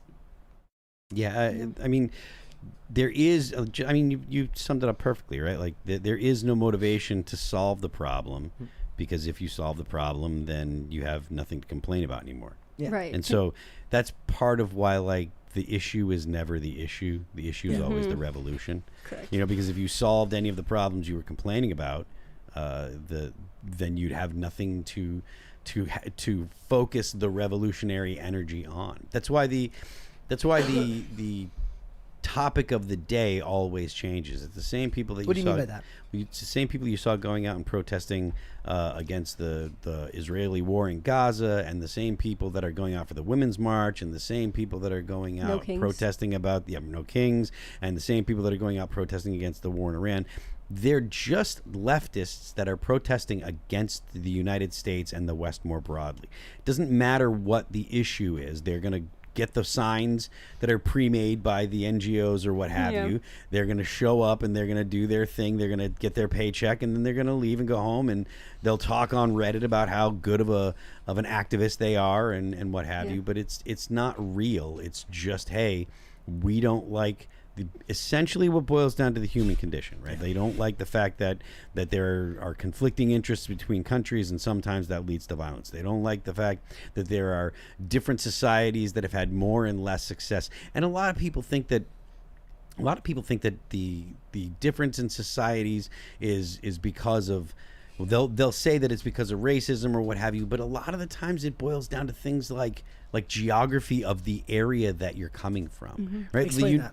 Pardon me? Explain that. So the United States is unique in the world, right? Like basically all of the rivers in the Midwest lead to the Mississippi, right? And they also do that without having any kind of significant waterfalls or rapids. That means that the United States was uniquely positioned to have commerce that can go from all the way up in the Dakotas all the way down to the port in New Orleans. Right, like that is something that's unique, and that's unique globally, and it's a something that nobody planned. But when the United States was formed and Jefferson did the Louisiana Purchase, that area, this massive, interior of our country has the ability to produce tons of food because of the fact that these rivers will flood their banks sometimes and deposit sediment on all this land that creates the interior of our country, that set the United States up to be a massive economic powerhouse, right? The United States has two oceans that protect it on two sides from all of the rest of the world, essentially, right? Like even South America, they have to traverse a very narrow piece of land to be able to get into Mexico and then into the United States. And in Canada, it's basically the frozen tundra that protects us from the rest of the world. Most of the world's population is in Africa and Asia. So the U.S. is isolated, and these are things that matter to how much power a country has. And whether it's the United States, you're talking about Ukraine. Like Ukraine is another place that's like, it's the breadbasket of Europe. The topography of Ukraine means that it can produce a lot of food, and it has a warm water port. That's why Russia's going after it, because they want that warm water port to the Black Sea, which can get them to the Mediterranean and get them to the broader rest of the world. So there's a lot of things that go into why societies are successful and not successful that have nothing to do with the race of the people that are there. Just as a matter of course, 26% of films received the stamp in 2025, on par with previous year's findings. One studio came in above all the rest, and that was Netflix, which hit 50% of their projects reached the stamp. Is it anti-art to put quotas on how art is made? Of course it is. Yes. Can I just say, screw the equity of Hollywood, because it is so dumb. It is so stupid. First of all, like, equity is the concept itself just sucks, right? Because equality already exists. You don't need equity when equality exists. Beyond that, you're lumping women, and you said in this article they lumped in like women and non-binary together. No, women are women, okay? And non-binary is fake. It doesn't even exist. That's not a real thing. You're just confused. And beyond that, It's supposed to be a meritocracy. Every industry is supposed to be a meritocracy, and the best art will prevail. The best ideas will prevail. I don't care if there's 5 men that are producing an action movie. It probably should be all men producing an action movie because it's made for men. I also don't want 5 straight dudes sitting there trying to write a rom-com, because they're not going to write it for women, because women are better at that. I'm not saying there aren't creative men that can do it. I'm just saying, by and large, to try to create something that's not for yourself, to be, aware enough. I think the vast majority of the rom-coms have been written by men. Which is crazy, but a lot of them are based on things written by women. Colleen Hoover, that's like the biggest one right now. That's very recent. There's some recency bias there. Like the other would be like a lot of them would be based off classic Shakespearean works. That's fair. Which is, but those are tragedies too. Depending on the movie. On where you fall in the Shakespeare was a black woman conspiracy. Oh, true. True. I don't know where you guys fall on that, but But I'm so sick of being lumped in with these people that claim to be non-binary, trans, whatever they say. Non-binary is like a made-up thing. It's stupid, okay? Yes. The gender binary is one or the other, okay? And I don't even agree with most trans things, but I can at least get behind accepting that you're a dude who likes to dress like a woman, and you admit that. You just say, I'm a dude who likes to pretend to be a woman. You know what? More power to you, but don't lump them in with me. I don't like that as a woman, and equity is just some new age BS. I prefer just equality. How about we just stick with equality and meritocracy? If your film is good, if the ideas are good, you shouldn't need the stamp of approval from some woman sitting up in Hollywood. It's stupid. The other thing that I thought was interesting is that they made serious gains in receiving the stamp for productions that were of really high budgets, meaning 100 million plus. What they lost from 2022 onwards was hold of the industry of movies made for $30 million or less. So they were trusting more women with modestly budgeted movies at 42%. Those women, 42% of movies with a budget of 30 million was receiving the stamp. Whereas far less receiving the stamp if you were in the 30 to 100 million, and even less if you were making 100 million or more. But then as the years go on, they make some small gains with the $100 million movies, meaning they were taking more chances, getting the stamp of approval on movies with $100 million plus. And they made some decent growth in the 30 to $100 million mark, but lost a bunch of ground with those smaller budget movies. You still can make a living working on a $30 million movie. But the push has never been for real equality. It's to put them into the projects that are actually part of the cultural discussion, because it is a form of cultural colonialism. Right. They want to take over. When you're stifling the creative process by making it so you have to meet quotas, it's like businesses with DEI that require you to have a certain number of people of color working or a certain number of women working. It's ruined the workplace. It's ruined the ability for people who are actually good at their jobs to get jobs, because God forbid a white man is good at a job, but you know what? He's not, a person of color, and he's not a trans non-binary lizard person. And so of course, he can't get hired. I'm sick of that. And I'm sick of pretending like we need to live in a society where everything is cushy, because life isn't cushy, life isn't easy. And if Hollywood can get their head out of their butts for 2 seconds, they would understand that. Sorry, almost said a little bit of a cuss there, but you know what? I'm sick of it. It's very hard as a woman to watch these things happen, and someone who really does not like feminism and DEI stuff. It's so frustrating. And I know someone said in the chat, it made me laugh, wait, she has pink hair and she's making sense. That can't happen. That's all you guys. I can't. I know. I'll have to chop it off one day so I can start making sense again. Let's go to Super Chats then, ladies and gentlemen, and we will see what everybody has to say here. Also, guys, hit the like button on the video. Subscribe to the channel if you are new here. Do so because my voice feels like it's starting to go out again, and I need you guys to make it worth my while. So subscribe to the channel and like the video if you have not done so already. All right, this one is from Shane H. Wilder. Says, "Oh hi Olivia, I'm too." You read that one. Yeah. Says, "Dat hair, Olivia is no longer egg." Yeah. So when I was doing pre-show, I was trying to save my hair for you guys, thinking that Brett would be back in a couple days, right? So I had it back, and I had a hood on, and I'd pull the hood so that the hair didn't fall out, and I looked like an egg. There was a point where Mark called me an Oompa Loompa, and that became a whole meme on the Discord, which I'll remind you when we finish here, but you should go join timcast.com, join us, become a member, $10 a month. You get access to pre-shows, you get access to all sorts of stuff. I'll do the full pitch after, but join us. Yep. Greg Duvier says in The Rock's voice, finally, Phil and Brett's wife have come back to pop culture crisis. Dude, did he age like 30 years? And you did that voice sound like an old man. Normal voice. Let's go. Let's go. Let's go. What did you in the chat? What did you guys think of The Rock with the wig on in the Moana trailer? Painful. Yeah. Bad wig. Corey Anderson says, Olivia, how come you let your husband stay sick for so long? Tisk tisk. Look, it was none of our own doings. I think I was pretty good about trying to get him to be better. In fact, there was that day he came in. I told him that morning, don't go into work. Your voice is going to give out and you're going to get more sick.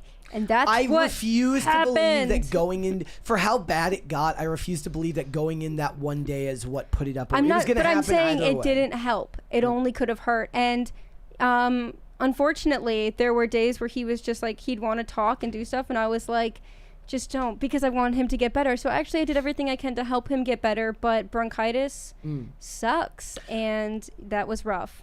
Marcus on Rumble says, quit policing Olivia. Brett, let her say whatever she wants. Well, it's not me policing someone. It's the terms and services. It is, indeed. If I could say the R word one time really loud into the microphone, I'd do it. I'm telling you, I believe that I'm... No, I get it. Right, I get it. That eventually, when Trump is out of office and there's a Democrat in charge again, they're going to start dinging all the channels that have been using the slurs. Yep.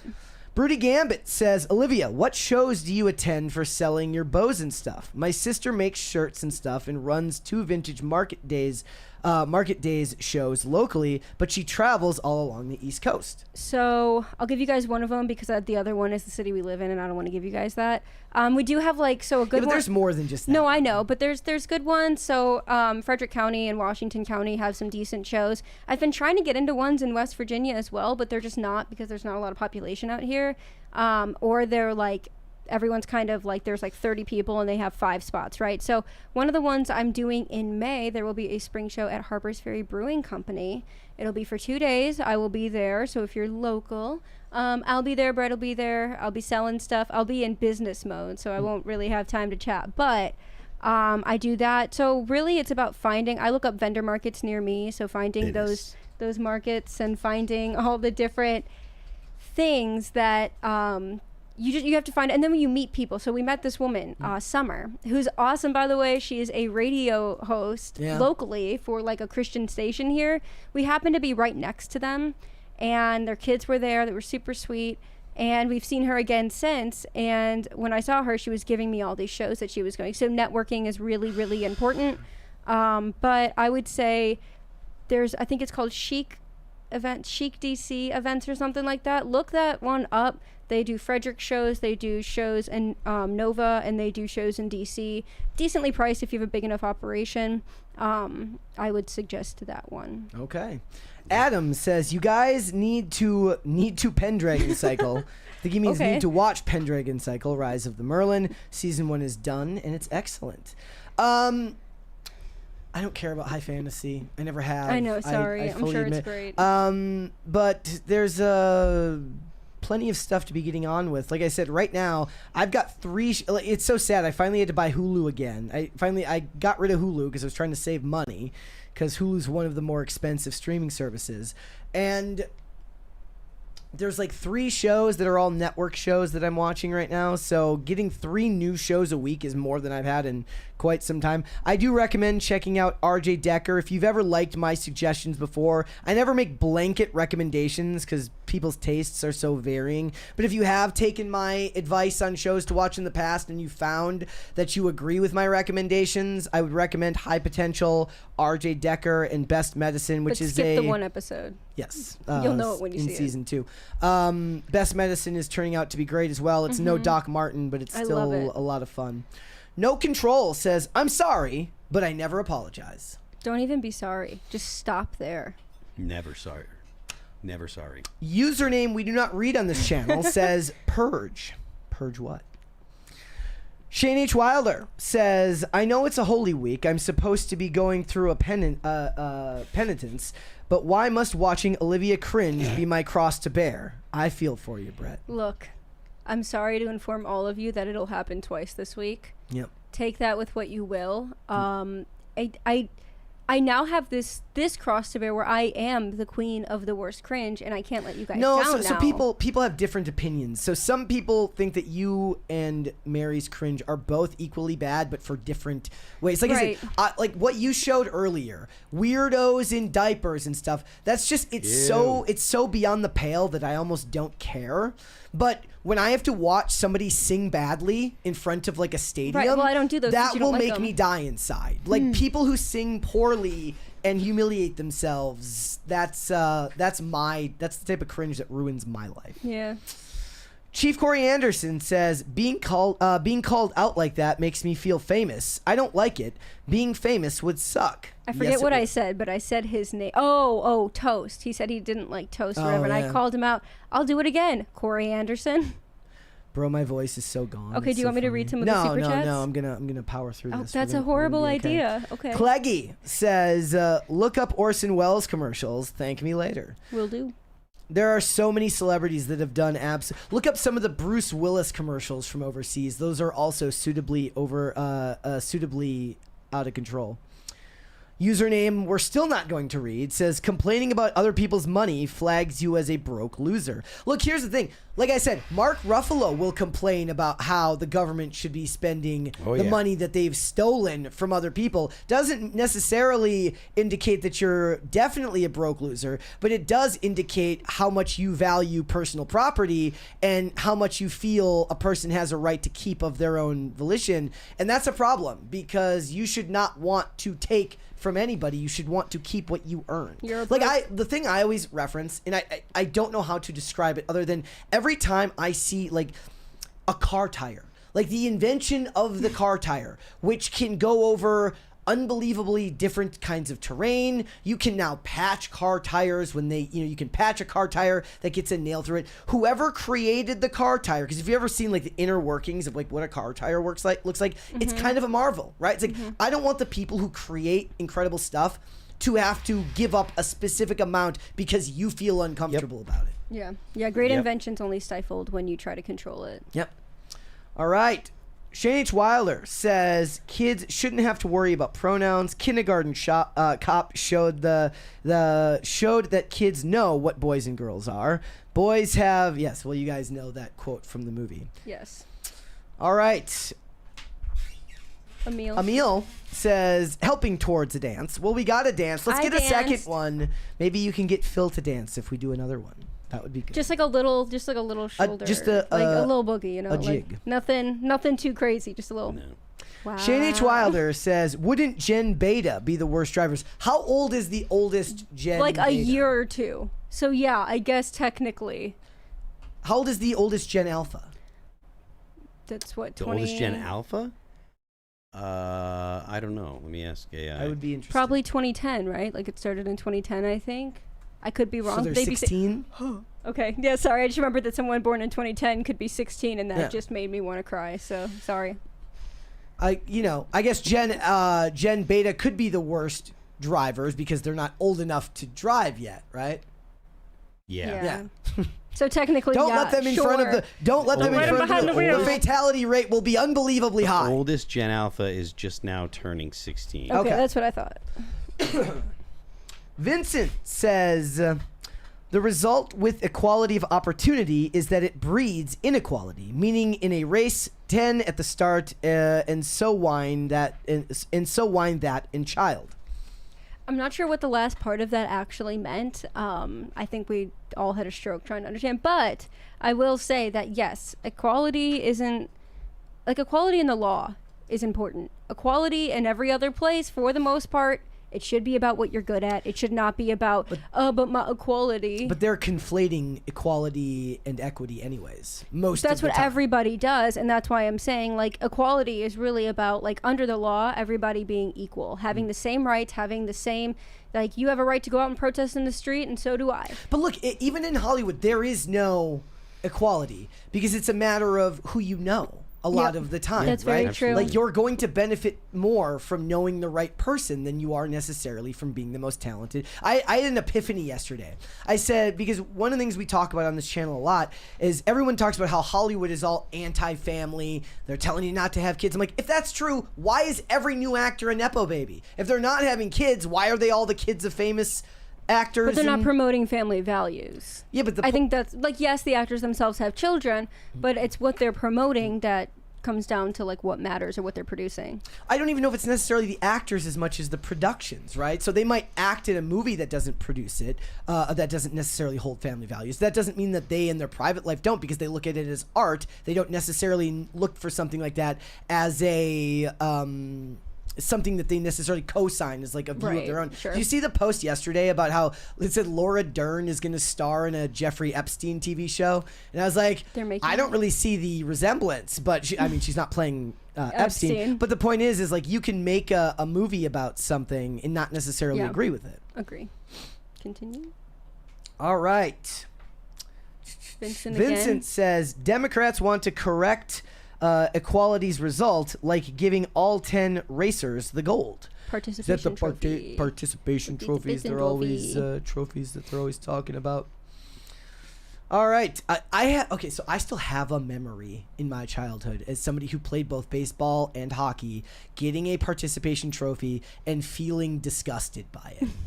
Like, it wasn't a politicized idea at the time. You just didn't want to lose. So what would happen when I was in Little League, when I played softball, they wouldn't hand out trophies for like places, but they would give us like a trophy to remind us like we played that season or whatever. I was cleaning out the other day. Brett will know. I went up to the attic and grabbed literally everything to go through. And I found some old little trophies, but they were like, you participated in this league in this year on this team. That was it. That's all it was. It was in the form of a trophy, but it wasn't like they were like, here's first, second, and third place, and all of you also get a trophy. It wasn't like that. When you got team photos. Like that's and again, they stopped doing that as I got out of Little League, and that's probably why it wasn't such a bad thing, and I didn't end up too messed up, because they ended up giving us like all-star game. You got picked by coaches, and it was hard to do, and you got a medal if you were the winning team, and that was it. Corey Anderson says, I love Harper's Ferry Brewing. What dates?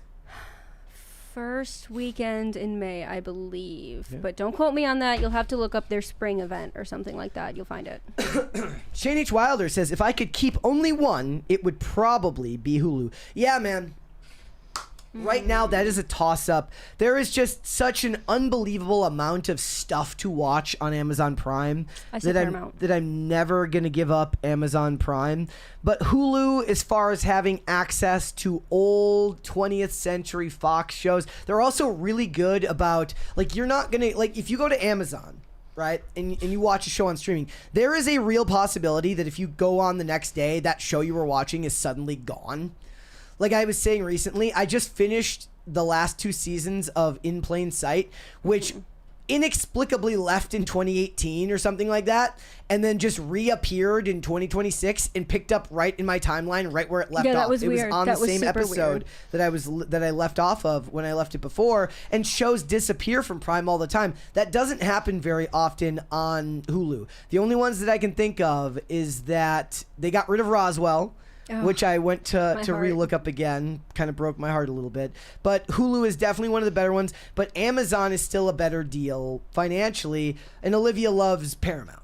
And I do too. I like Paramount. Also, Christopher said, what about participation pizza and crazy bread, Brett? That's okay. He does love himself a good crazy bread. That is okay. I am pretty crazy for crazy bread. Maybe I'll get some after work tonight. Oh. Shane H. Wilder says, Yes, Shane H. Wilder says, nah, Olivia's cringe is worse. Again, personal I'll take preference. that trophy. Look, I'll take the trophy. I understand that it hits different, and it's meant to. I never meant to take that trophy. I didn't. I just found cringe, and I'm sorry. Pat the Plumber says Jason Momoa looks cool as Lobo in Supergirl. I still gotta watch Superman. Yeah, I mean, you've got till I think it comes out June 26th, so you've got some time. I still find it weird that they brought him back as a different character, given the fact that they were working so hard to separate the current iteration of the DCU separating it from Zack Snyder's DCEU, but he does look kind of tailor-made for that role. The movie looks fine. I just think that Millie Alcock is doing a horrible job of promoting it this week. The whole the movie looks fine is just, it doesn't sound like you have any confidence in it. Well, no. So here's Do the we thing. have to go see it? I mean, I'm gonna see it. You don't have to come with. That but I means will I'm gonna go see see it. Here's the thing. There are no trailers that get me excited anymore. I pointed this out the other day. The last time I feel like I got excited for a movie when a trailer came out was when the Sicario sequel was made in 2018. That was the last time Am a trailer... I allowed one gay comment about you?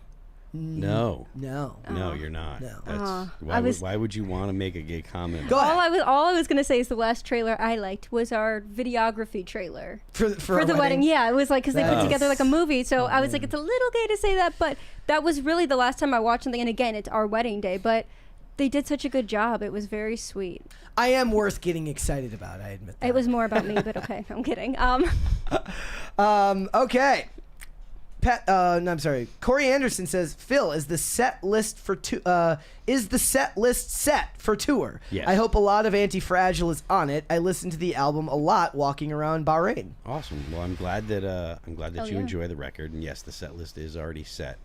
And there'll be some. I mean, look, we've got 10 records, and if we don't play This Calling, if we don't play 6, if we don't play What If I Was Nothing, if we don't play This Probably Won't End Well, there's going to be It problems. probably won't end well. Yeah, indeed. Yeah. There are songs that people expect to hear.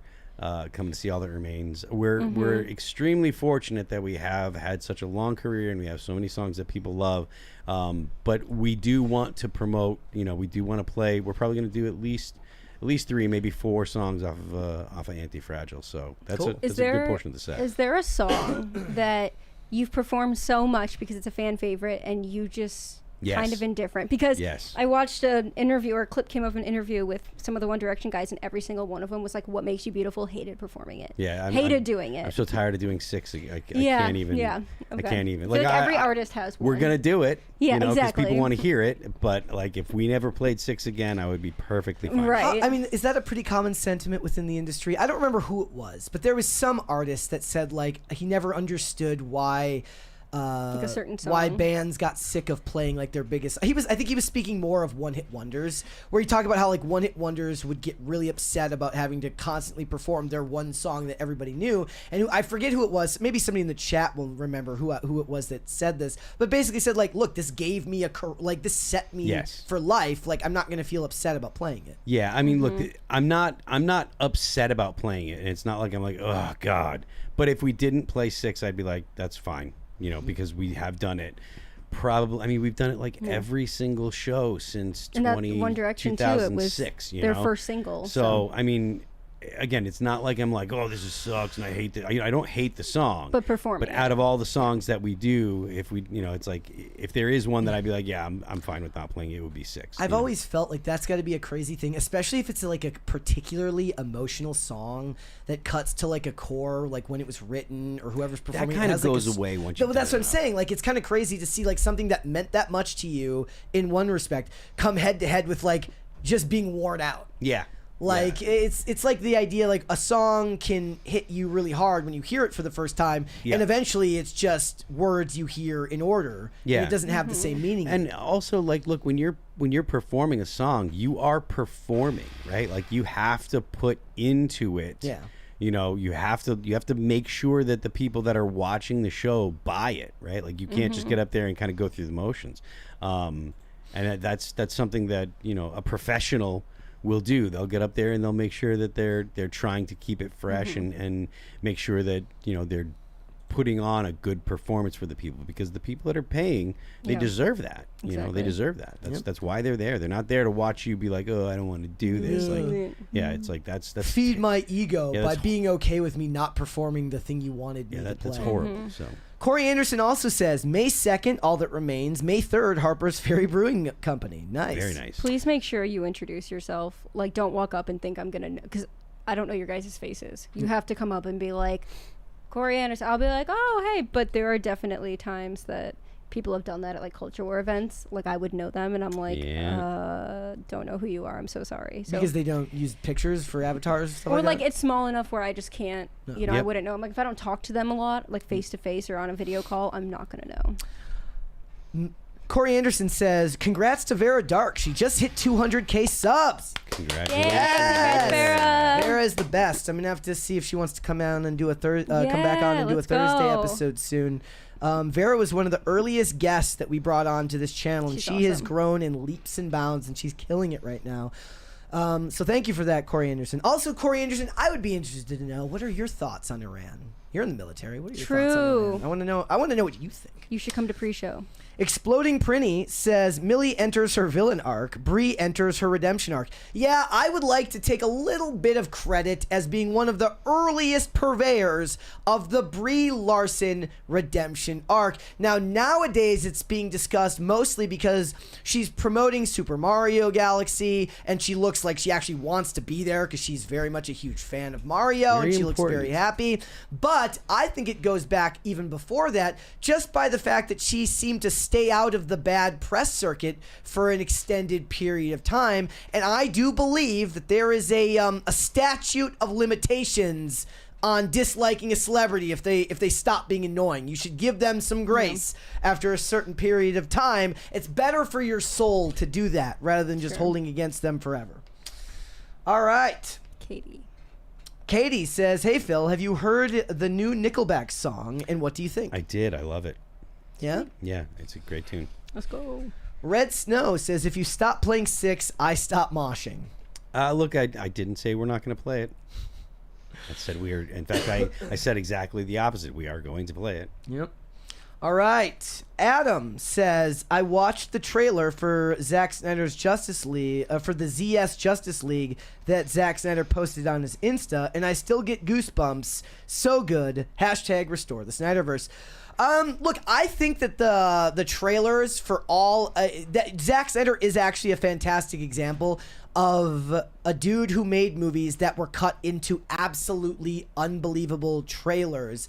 Whether you want to talk about pretty much all of the Batman vs Superman trailers were incredible. I believe that the original trailer for David Ayer's Suicide Squad that they released at Comic-Con 2014 was incredible. And even the trailers that they recut later, which were tonally very different from the original trailer, which clearly indicated a much more serious movie than the one that got released.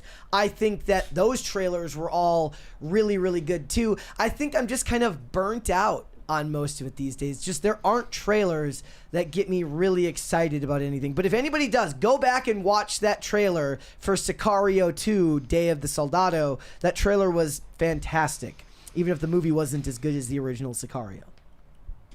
Mike says, because Miss Burt is back and you're playing Hurt, 'tis all. Hello. Thank you. Yeah, somebody in Rumble said, Brett, you can't believe your voice is like still hurting like a week and a half later. Yeah, we're at like 2 weeks now. Well, it's because you won't let me read the super chats. You're nothing that can be insisting done. you can keep talking. Do my job. Corey Anderson says, I'm Intel. I can't tell you, but I have no worries. Okay. Well, I was talking more about your opinions on it. Not like how you think it's going to go, but more like, I guess you can't really speak to whether you think it's a good idea or not. But thank you for getting back to me. Appreciate it. Broody Gambit over on Rumble says, Phil, have you listened to Nita Strauss? She is the guitarist for Alice Cooper, Yes. though on her own tour right now. So Orianthe is back for him now. Yeah, Orianthe's playing with. I didn't know that Orianthe was playing with Alice Cooper. Nia is great. She's a great guitar player. Awesome. Both her and Orianthe are great. So.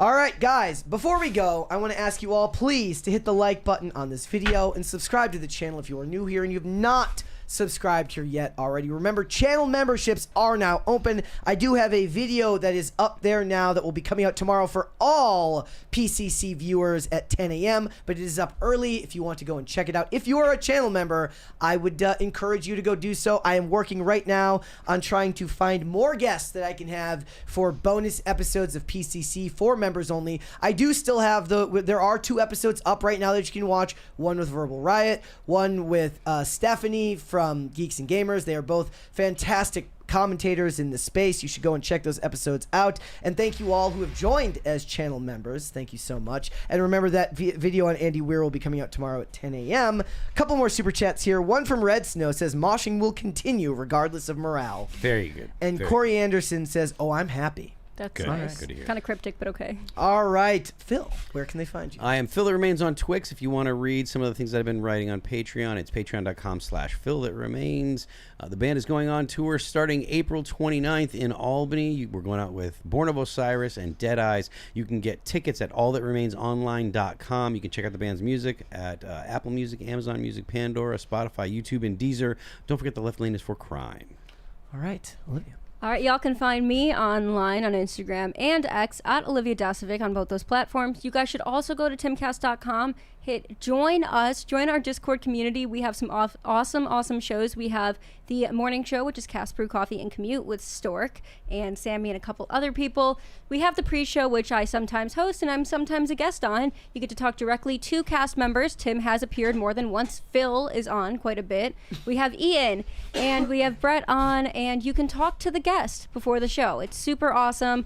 And we have, of course, the After Dark show. So, of course, you guys should go and join. I am a mod over there. So if you like what I say and you want more of that, join us. Perfect. Guys, want to follow me, Instagram and X at Brett Dasovic on both platforms. PCC is live 5 days a week, Monday through Friday, 3 p.m. Eastern Standard Time, which is, of course, noon Pacific. Now that I am back and quasi-healthy again, we are back to our regular routine. So I want to thank you guys all for showing back up. We got to pick things back up again because the channel took a major hit because of all of the time in which we were not on the air, and that you guys are a huge part of it. So thank you guys so much for that. Remember that if you listen to the audio version of this podcast, Amazon Music, Apple Podcasts, Pandora, and Spotify. If you would like to listen rather than just watch the show, you can also rate and review on Apple Podcasts and on Spotify, which helps out the channel a lot. And if you want to follow us on social media, we are on Twix at popculture_show, Facebook at Pop Culture Crisis, Instagram at Pop Culture Crisis Pod. Guys, we will be back with another episode